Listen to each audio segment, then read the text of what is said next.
Seja bem-vindo ao Bíblia Sem Engano. Este canal existe por uma razão simples e inegociável: ler a Escritura como ela é, sem filtros religiosos, sem tradições herdadas, sem suavizações que preservam sistemas e sem adaptações que poupam o homem à custa da verdade. Aqui, a Bíblia não é usada para confirmar crenças, mas para julgar pensamentos, práticas e estruturas. Nosso compromisso não é com conforto espiritual, mas com discernimento. Não buscamos uma fé que funcione, buscamos uma fé que não engane. Tema do estudo: o discernimento da dignidade. Entre a receptividade humana e a santidade absoluta de Cristo. A palavra digno aparece muitas vezes na Bíblia, mas raramente é compreendida com precisão. Por causa disso, dois erros graves tornaram-se comuns no meio religioso. 1. Tratar a dignidade como algo que o ser humano pode alcançar. 2. Tratar a comunhão com Cristo como um ritual de memorial seguro e repetível. Esses erros nascem de uma confusão básica. Nem toda dignidade bíblica fala da mesma coisa. A Escritura usa a palavra digno em contextos diferentes, com significados diferentes. Quando esses sentidos são misturados, cria-se uma fé baseada em presunção, não em graça. O objetivo deste estudo é simples e profundo: discernir corretamente o que a Bíblia chama de dignidade, e principalmente onde ela não pertence ao homem. A dignidade nos evangelhos, adequação, não santidade. Jesus disse aos discípulos: em qualquer cidade ou aldeia em que entrardes, procurai saber quem nela é digno, e hospedai-vos aí até que vos retireis. Mateus 10:11. Aqui, digno não significa alguém santo, justo ou espiritualmente elevado. O próprio contexto explica o sentido da palavra. Poucos versículos depois, Jesus diz: se alguém não vos receber nem ouvir as vossas palavras. Mateus 10:14. Logo, o digno é simplesmente quem recebe, quem acolhe, quem se mostra aberto à palavra. Trata-se de receptividade, não de mérito espiritual. O mesmo sentido aparece em outro texto. O trabalhador é digno do seu salário. Lucas 10:7. Aqui ninguém entende digno como santidade, mas como algo justo, adequado, proporcional.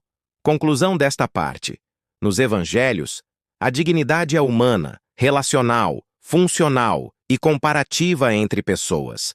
Ela nunca é apresentada como valor espiritual diante de Deus. Quando a dignidade muda de campo, o corpo do Senhor. Em 1 Coríntios 11, o assunto muda completamente.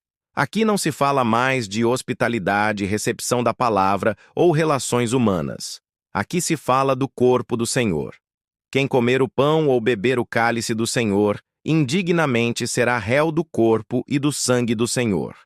1 Coríntios 11:27. Neste ponto, não existe mais comparação entre pessoas. Não existe mais digno ou menos digno.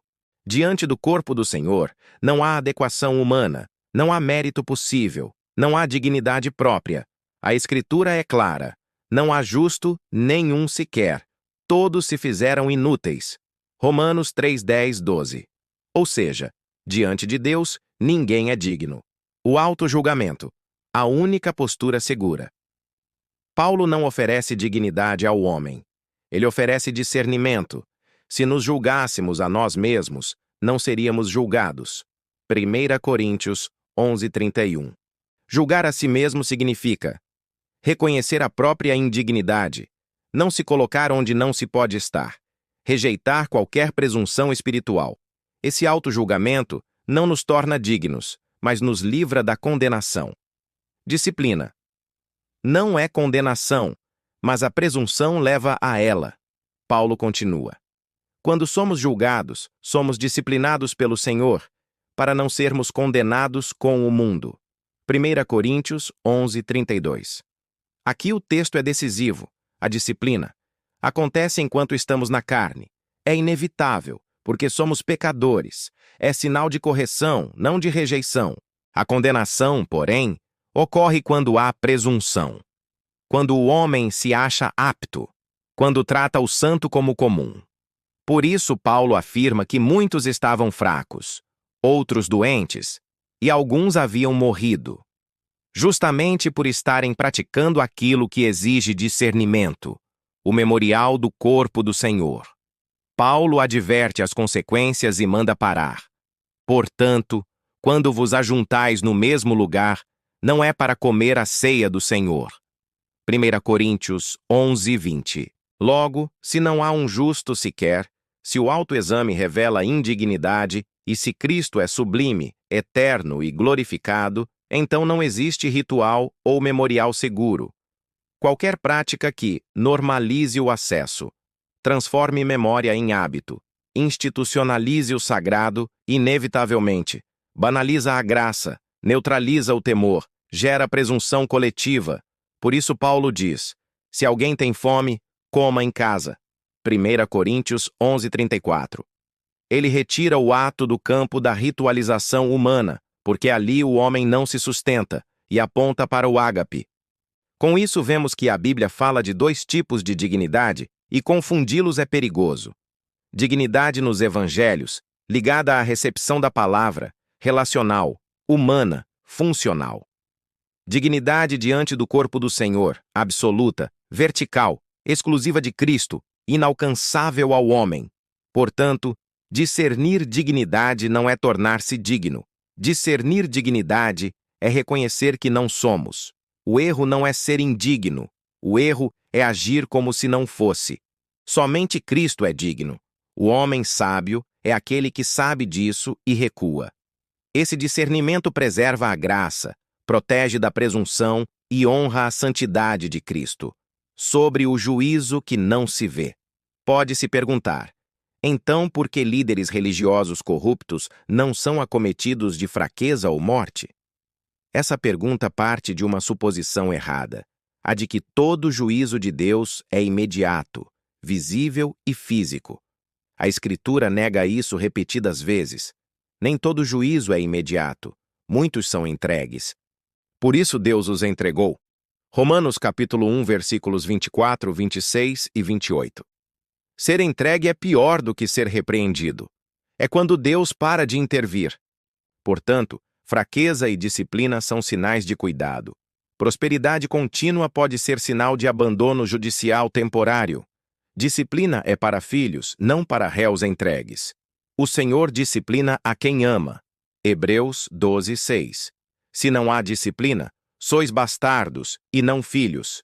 Hebreus 12, 8.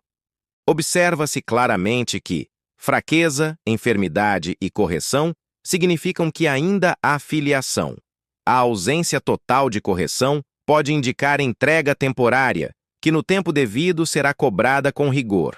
Há, portanto, um conforto provisório que se converterá em pranto no momento do acerto de contas, seja no juízo final, seja no encontro inesperado com Deus, inclusive na própria morte, quando já não houver tempo para perceber. Por isso, ficai também vós apercebidos, porque o Filho do Homem virá a hora em que não pensais. Mateus 24, 44. Juízo adiado não é juízo cancelado. 1 Coríntios 11 não é regra universal de juízo. Paulo não diz, todos que erram morrerão. Ele diz, por causa disso, há entre vós fracos, doentes e muitos dormem. Ou seja, Deus dá tempo para mudar, mas se não há mudança, vem a morte. Alguns juízos são acumulados, não descarregados agora. Em tesouras, ira para o dia da ira. Romanos 2:5. Por não se executar logo o juízo, o coração dos homens se enche para praticar o mal. Eclesiastes 8:11. Logo, o silêncio de Deus não é aprovação, é acúmulo de testemunho. Há líderes que já estão condenados, não disciplinados, consciência cauterizada. 1 Timóteo 4:2. Homens destinados para esta condenação.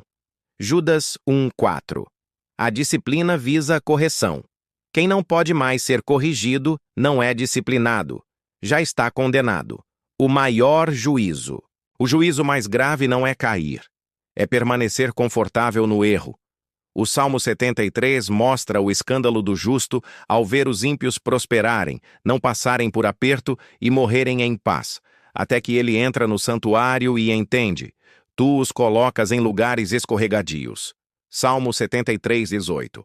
Portanto, prosperar sem Deus não é bênção, é adiamento do juízo. Portanto, fraqueza e disciplina são sinais de correção. Silêncio, prosperidade e poder contínuo podem ser sinais de entrega. A quem muito foi dado, muito será cobrado. Lucas 12:48. Logo, cair pode ser disciplina. Ficar de pé sem Deus é juízo iminente. Esclarecimento necessário. Alguém ainda pode objetar: se Deus não julga imediatamente, então sempre haverá espaço para que os errados permaneçam como estão. Essa objeção parte de um erro grave: confundir a paciência de Deus com absolvição moral. A Escritura nunca apresenta o atraso do juízo como permissão para a continuidade do pecado. Pelo contrário, ela afirma que a demora do juízo é justamente o que expõe a dureza do coração humano. Por não se executar logo o juízo, o coração dos homens se enche para praticar o mal. Eclesiastes 8:11. Ou seja, quando o erro permanece sem correção, não é sinal de aprovação, mas prova de engano crescente. Usar a paciência divina como justificativa para manter líderes corrompidos não promove salvação, multiplica vítimas. Não é misericórdia, é negligência espiritual. É equivalente a deixar um assassino confesso em liberdade sob o argumento de que o julgamento ainda não veio, enquanto ele continua a matar. A Escritura é clara: Deus pode adiar o juízo, mas a Igreja não recebeu autorização para adiar a disciplina. Não julgais vós os que estão dentro? 1 Coríntios 5:12. Aos que pecarem, repreende-os na presença de todos, para que também os outros temam. 1 Timóteo 5:20. Quando o erro é tolerado em nome da paciência, o que se preserva não é a graça, é o sistema que se beneficia do silêncio. Onde não há correção, há cumplicidade. Onde não há temor, há contaminação. Um pouco de fermento continua levedando toda a massa. Portanto, o silêncio de Deus nunca deve ser lido como aprovação e o silêncio da Igreja nunca é neutro. Ele sempre favorece o erro. A disciplina é sinal de filiação. A ausência total de correção é sinal de entrega. E a entrega não é livramento, é juízo adiado. Portanto, meu amigo, minha amiga, se os lobos ainda estão por aí fazendo vítimas, a responsabilidade é de vocês, não de Deus. Quem deve expulsá-los da Igreja são vocês. Quem cala, consente. Quem mantém, é conivente. Se você chegou até aqui, obrigado por permanecer. Em um tempo em que muitos preferem mensagens que confortam, permanecer em um ensino que confronta já é, por si só, um sinal de discernimento. Se este estudo trouxe clareza, temor e responsabilidade diante da palavra, inscreva-se no canal Bíblia Sem Engano. Não para seguir homens, mas para continuar examinando a Escritura com sobriedade. Deixe seu like e compartilhe este conteúdo com aqueles que ainda confundem paciência com permissão e graça com presunção. Divulgar a verdade não é ataque, é cuidado. Silenciar diante do engano nunca foi virtude. Lembre-se da advertência que encerra este estudo. A disciplina é sinal de filiação. A ausência total de correção é sinal de entrega. E a entrega não é livramento, é juízo adiado. Que este canal não seja um espaço de acomodação, mas de vigilância, porque cair pode ser disciplina. Permanecer de pé sem Deus é juízo iminente.